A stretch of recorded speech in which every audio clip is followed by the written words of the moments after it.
You're listening to Stand Out, Get Noticed, episode 257.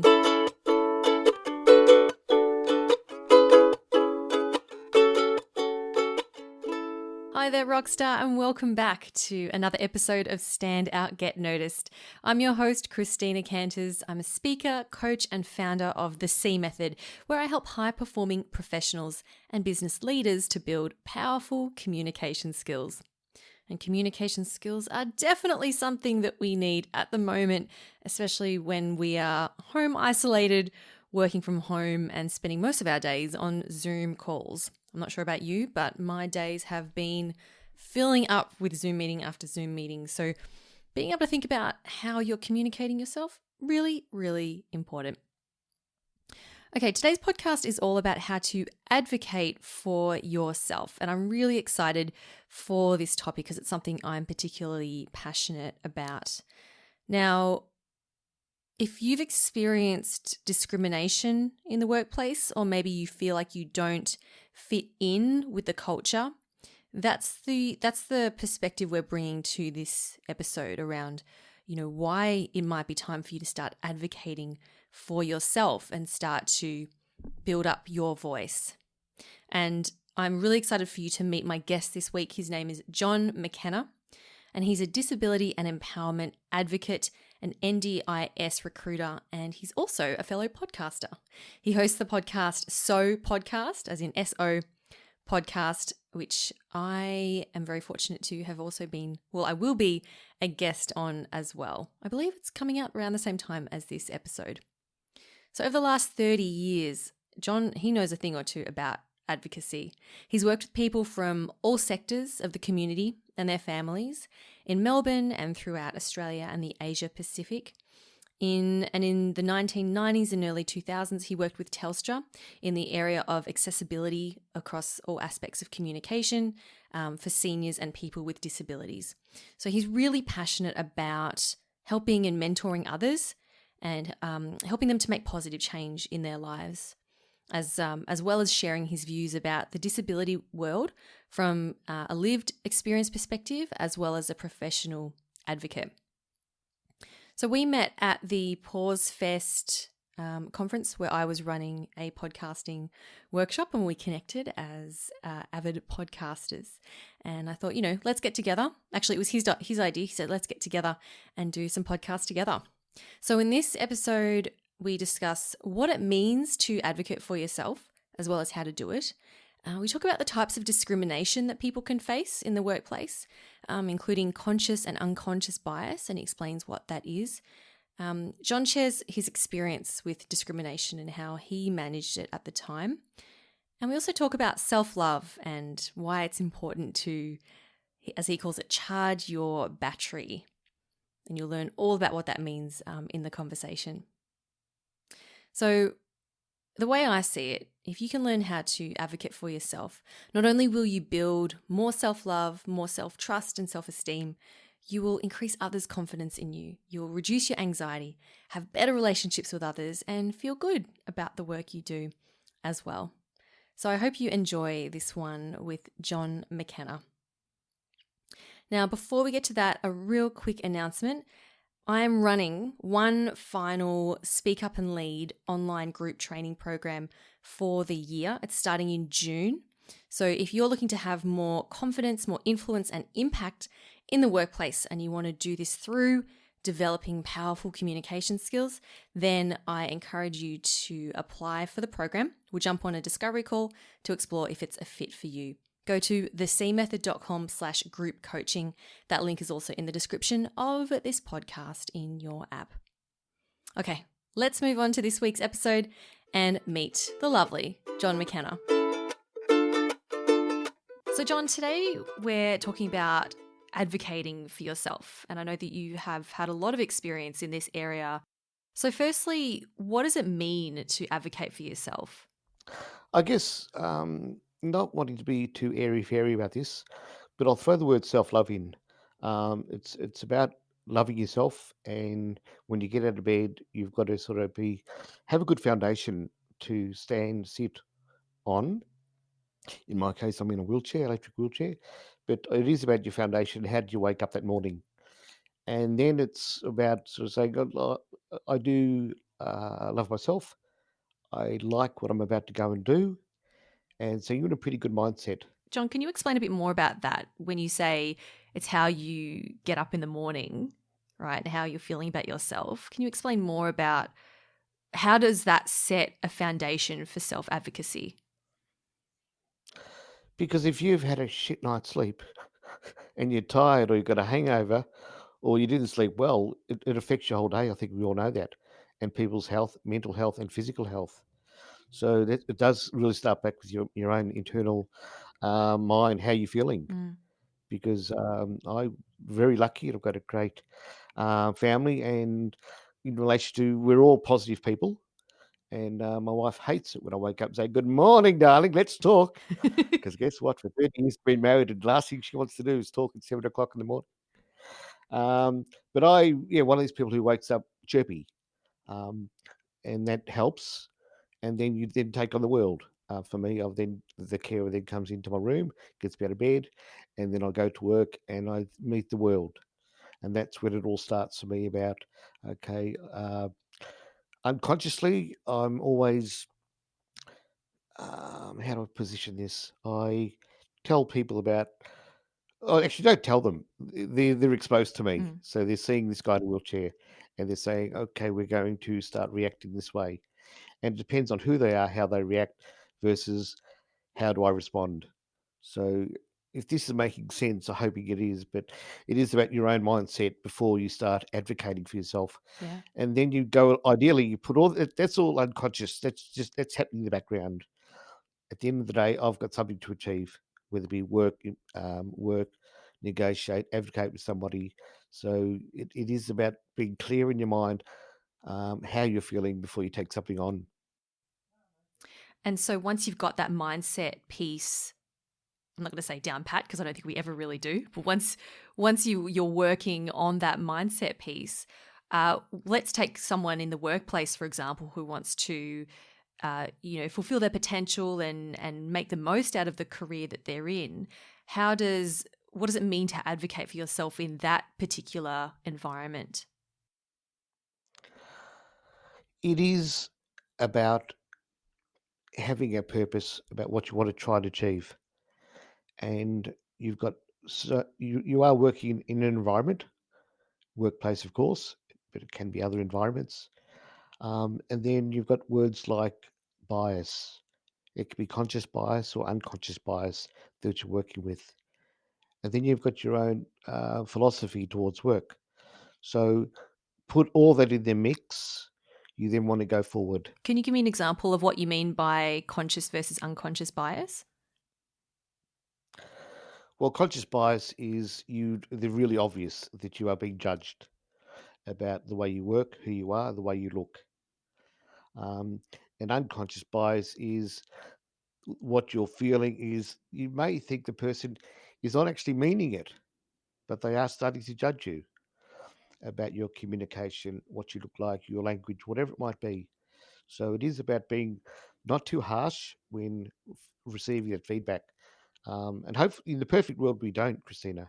We don't receive any of that, but in reality, we do. Can you give an example of what that might look like?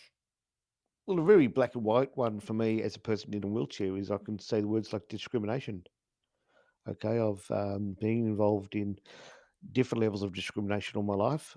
I guess my favourite one, which is sort of tattooed in the brain, was when I went to join a health and fitness centre in Armidale. Very famous one. I'm not going to mention the name, but they were full of people who had beautiful bodies and put the lipstick on before the makeup, before the gym workout. And in comes in this guy in a wheelchair, goes to join, and the receptionist went and checked with the manager, came back and said, "I'm sorry, sir, but we can't allow you to join because you'll offend our members." Oh my God. Exactly. I said other words. I said, "You say that again, please. You can't join because you'll offend our members." So I thought, wow. Okay, I was 18 at the time. I went home, I cried, I got a bit drunk, told family. And back in those days, like I said, I came back about 30, 40 years, what, 18, doesn't matter how old I am. When I was 20 anyway. but it's still, so I've had discrimination slapped in the face, what it looks like. The quick story now, I'll speed that up, is I went to the Equal Opportunity Commission, joined the gym in Armidale. All the members said, "Where have you been?" I just wanted to go for a swim. So yeah, I know what discrimination looks like, but then you've got just other sort of judgmental barriers that people come across that seem to block your going forward with employment. So, and this is all about making the environment work for you and them without running away. So it comes back to the word self-love and your purpose. Mm. If you're doing a job and you want to achieve something and you're just getting bad vibes, it's about then looking for ways to go forward. It could be a mentor. It could be a cup of tea chat with your wife or husband or partner. There are so many ways that you can um, refocus and reflect on what's going on. So, John, it sounds like advocacy in terms of, in how you see it is around overcoming these conscious and unconscious biases and discrimination that people might face in the work context. It is. It's about being clear in your mind. What are you receiving? What's going on now? And then having some really clear strategies to work with that. So can you share some examples of some of the people, maybe the international students or the women that you've supported? What are some of the challenges that they've come up against? Mm. Normally it's bias, conscious or unconscious, and language, of course. So language comes into it. What do you mean by that? By the language? From their perspective, they keep saying the word "I'm sorry," and I'm saying you do not have to say sorry. You're in Australia. You've got the irrelevant visa. You're allowed to be here. You're working. Um, and I'm also keeping in mind about the person's culture too, about the age of the person they're communicating with. Are they older, younger? But many times they're saying sorry because their English is not good. And I strong believer that people, the Western culture needs to be a bit more forgiving when it comes to people who have different languages. So when I work with people, sort of, okay, here are a couple of things we stop with. Try be mindful like how often you're saying the word sorry, and ask yourself, why did you say it? And then it's about being open and being clear about why you're trying to achieve what you want to, and explain how you work. You've sort of got to open yourself up a little bit, which once again can be hard culturally. But say things. This is my style. Okay, if I can be very general right now and just talk about, generally speaking, Asians who are very focused on getting a task done, and they do not want any interruptions. They're going to go from A, B, C, D. And this whole thing about, hey, we'll stop after A and go and have coffee. Why? So once again, I'm being very broad here, and I'm the sort of person who works. I'm terrible because I get distracted, and people who've worked with John McKenna will sort of say no. And this even comes back to my on a personal level when I'm getting dressed out of a morning. I'm halfway in the wheelchair. I'm saying, okay, time to go and water the garden. And they go, oh my God, can't we just finish this job? uh, but that's me. But going back to people's working in that, you need to just, if you want to say, this is how I work, and I'm very structured, and that's fine. But just share with your colleagues how you work. And ideally, you're going to get other feedback to say, that's fine. Thanks for sharing. We now know. So Right. that's important, I So it's believe. about communicating to the people at work. If there are cultural differences and if you do tend to work in a different way to them, it's important that you communicate that to them. Is that what Mm. you're saying? I think so. It's not just culturally. I think if you've got people who are sensing you anyway and are listening to you anyway, they're going to see that. And ideally, you're not going to judge you for it. With work, of course, everyone's got KPIs and you've got to get a task completed. And that's great. Um, but also encouraging feedback. I think not enough people um, have got the guts to sort of say, we've worked together in this team for a little while. I really would welcome some feedback how I'm traveling because I'm new at this job or I've just taken on this project. from my perspective, it's going okay. I've got a couple of things worrying me. Can we organise some regular? Let's not create this too formal. Let's go and have these cup of tea chats. Get out of the office, and and you come back charged. Your heart comes back charged because at the end of the day, advocacy, Christina, is like that battery that's inside you. And if that is flat, how can you go forward? Mm. But if your battery is charged, you can go forward. And this goes back to the start of this chat we were having about when you wake up in the morning. If your internal battery is charged, you can take on the world because charge then is a bit like a car. Your eyes are brighter and the light's going forward because you've got full battery. If your battery is flat, it's very hard to function. John, what do you do to charge your batteries? I got to be careful when you say that because I sit in an electric wheelchair. So, So apart from so plugging yes, in, I do have. your internal battery. Mm. And it's not just caffeine or wine. There are other ways to charge your batteries, and it gets back to doing something you want to do. Is it music? Is it a joke?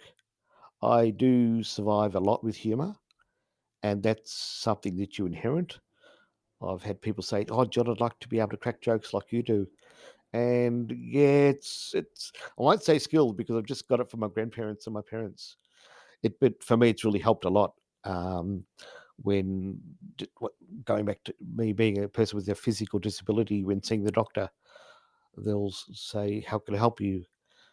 And I said, "I just want you to know that I can't walk," and they don't even laugh. So I'm not, yeah, it's about these icebreakers when you talk to doctors because I think all those doctors out there, lighten up, guys. We are people. Doctors are the worst ones when dealing with working people with disabilities because they judge.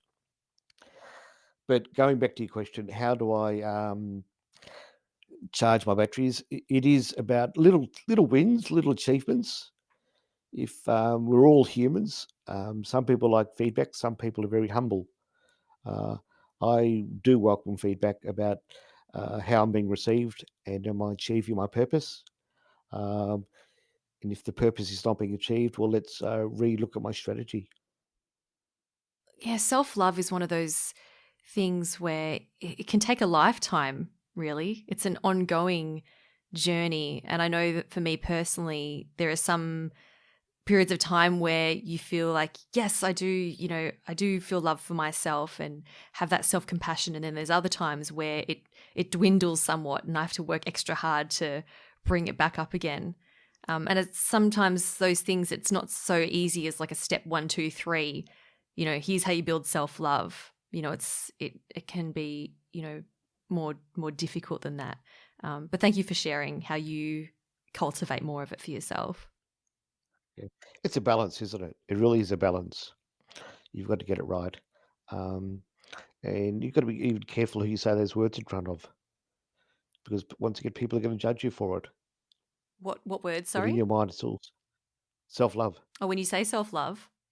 Oh, and if your boss comes up to sort of say, "Why are your eyes closed?" or "What are you doing?" or you might be drawing a little picture on a piece of paper, you don't say, "I'm self-loving right now. Come back, please." Yeah. I So think it's something you say I think internally. me time is probably, maybe that's a more acceptable phrase to say, I'm taking some me time to recharge. For sure, especially in the corporate world, where you've got those emails, you've got the computer, and you've got bad energy around you. So yes, that walk around the office or get some fresh air plays a big role in keeping your battery charged. Yeah. And it gets back to other episodes of the Listen to You, Christina, where you talk about how vulnerable are you feeling and how strong you're feeling, and don't ignore it. Just to say, let them, if you can find a colleague that you trust, whether you call them a mentor or an advocate, these are great sounding boards, I should say, to keep you on track. And as I keep, I'm not sure how many times I've said the word purpose, Mm. but it's a really important word. Mm. We do forget the purpose, Yeah. why you're in that workplace, what do you want to achieve, uh, and what are your strategies to achieve these goals. Yeah, absolutely. So it's about taking that step back and going, oh, well, why am I here in the first place? Exactly. And yeah, but I want to go back to, if you don't mind, talking about people from different Yeah. cultures, and I think that because I think that's fascinating. We're seeing it in the workplace right now. Of course, it's getting more and more. Um, and this is where we've got Western culture, which is very strong around sport, um, 5 o'clock drinks after work, um, all of that. And it's hard for people from overseas to newly people, people who've just arrived to get that gig. And I think it's, it's how did I try and say this? But it's sort of be mindful that we are very loud Australian people who love to have that beer, or let's do it, and that's just a joke. You'll be right, mate. Stop being so sensitive. We talk a lot like that, and I know blokes do, but I've seen females do it also. You know, it's just yeah, it's sort of we just need to uh, be a bit more human when it comes to not hippie but human. Yeah. And just be more aware that, there not everyone has that same culture as us, and that it can feel alienating. Let's talk positively too, Christina, about all the work going on right now around diversity. Mm. I think we are seeing in the workplace, and I think a lot of effort's gone into this. So what we're touching on right now is sort of not new. We're aware of it. The LGBTIQI environment, diversity. We are embracing it. It is becoming, and we're measuring it, which is great. We're seeing themes where people are bringing food, exchanging food, having time out, having retreats away. So I think there's a lot of great stuff going on from a government perspective when we talk about efforts. Yeah. Yeah, absolutely. Do you see these as really making an impact, or are some of them perhaps more, box ticking? Good, really good question. I love it. And be really honest with you, I haven't worked in corporate employment probably for about 20 years. What I'm hearing is, yeah, I think it's both. I think there are little progress. Progress is going on, but it's definitely a tick box to say we do that. We have a diversity area that focuses on this. Um, but it comes back to the connection with the people you're working with. When you go home at the end of the day, how are you feeling? Has that person been a bit more respectful? Yeah. Um, I want to keep saying that word reflective. It's okay to go home and reflect, but talk to someone about what happened. So we talk about advocating and um, mentoring. It is about having that sounding board of that other person that you trust to be able to say, "This is what happened today. After listening to this, how do you feel? Any tips you want to share?" Yeah. And I want to keep going back to our past episodes. We talk about to be a good listener is really important, but don't be afraid to ask for help. Also, I think pride comes into it. I think we all have pride where I'm not going to ask for help. I'm just going to toughen up and go forward. Yeah, nah, yeah, nah. It's both. Mm. Okay, but have the guts to sort of say, I am really struggling right now. Um, I'd love it if you could just share your thoughts. I may not accept, but can we chew the fat about this, Yeah. please? John, can you give me an example of someone that you have mentored or advocated for, and the difference that that has made in their lives? Um, I could talk about quite a few support workers who have had part of my life, and just clarify that part of my life, but also my wife's life. Start again. That's terrible. What I'm trying to say is, people have come into our lives because I've needed the right support, and it's those people who I'm still in contact with 15, 20 years later, and that's because our bond happens. But it's been a two-way bond. It's not just been around the physical support. It's been, they've been very meaningful, and the conversations that have happened. So that's a little bit of evidence that things are working for both parties. Mm. But I love watching people's own journey, and especially if people share it with me. I love hearing that they're now doing this where they were doing it before. I just like when people can share with me how they're now feeling empowered, and I think that's a word we. Yes, it's overused. I'm trying to use it less, but it's still. I haven't found a word to replace empowerment. Have you, Christina? I really like the word empowerment. I don't think it's overused. I still use it. So let's take someone who does feel empowered, to use that beautiful word again. Um, let's say, so in terms of, how someone does feel empowered and they do feel empowered to advocate for themselves. I know we've already talked about self-love. That's the first step. It always starts with you in your own mind and taking care of yourself, filling your charging your battery. Then you talked about finding a mentor or finding someone who you trust that you can share, what you're going through with and get their support as well. Is there anything else that you would recommend that people do if they want to advocate for themselves more and to feel that level of empowerment? As you were talking, I did have some flashbacks of different people that I've worked with who've said, John, today I went and complained to this restaurant. Tell me more. Well, the food was crap. I wasn't happy with it. I told them why I didn't like it, and they got my money back. So a lot of people take that for granted. We do that. If you're not happy, get your money. But a lot of people, that's a really big milestone in their life. So it's about they like to test their own progression when it comes to being assertive. And I love hearing those stories because I think that, or if they haven't even looked up, if it's not about their own self, how they've been assertive and looked after, they're sharing stories about they've helped somebody else. And I think that's wow, that's double empowerment. When and we could talk about relationships, and that's another area which is very prominent, of course, when we talk about social media and why people are connecting for the right reasons, for the wrong reasons. And then you've got employment. How do we be assertive with employment whilst being respectful and not treading on too many toes? Mm. Which, and in other words, without pissing people off, you've got to do both. Yeah, there's always Um, that fine no, balancing act, isn't it? it is, yeah. And of course, employment can have lots of guidelines and rules and legislations around protecting both parties. I get that. But I want to keep coming back to, yeah, we are humans and we're going to see these people outside of a workplace. And do you walk on the other side of the footpath because they're approaching you? If there's some conflict going on, or are you brave enough to say, give them a smile and keep walking past?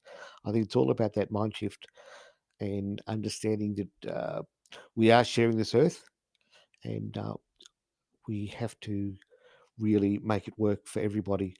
Because also there's a lot of external energy out there too, Christina. In a workplace, if there are two people where the energy is not good, that does radiate to the rest of the Mm. office, and people worry. I've had lots of people come up to me as a wheelchair user and said, John, we've just witnessed how that girl was looking at you. And I was young. I said, which one? Which one? I got all excited for a minute. She said, no, no, no. It wasn't a nice look. It was a stare. Mm. So I think my point here, Christina, is bad energy. It does radiate in different ways with different people. Where I don't notice different sensitivities, other people are. So it's about being mindful of that. Yes, absolutely. Well, John, look, it's been an absolute pleasure having you on the show. This has been really fun, and thank you so much. I'll share with you right now during this conversation, my energy level, my battery is just bubbling because I think right now we're on the same page. I'm hoping the audience out there is enjoying our conversation because I'm feeling really happy right now and energized. And once again, just want to jump in and interrupt and say thank you so much for this conversation. You are so welcome, John. Can you plug your podcast? Can you share with us where people can get more of John McKenna? Thanks for the opportunity. I have a website which is www.johnmckenna.com.au. You can Google my name, and I wanted just a quick plug, not so much for myself, but I want to go back to an earlier topic being accessible. I'm proud that I've got some of my podcasts. You're a big YouTube user also, Christina, with the work you do, and that is be aware that YouTubing, not so much visually, but you've got the options of having transcripts and Mm. captioning, and also the deaf community are able to be part of what we're doing. And I'm just mindful, and also people from different nationalities, if they're able to read the captioning of a podcast, that's a cool thing to do. So yeah, I'm available on my website, johnmckenna.com.au, and feeling cool. Awesome. Well, thank you so much again, John. It's been an absolute pleasure. Thanks, Christina.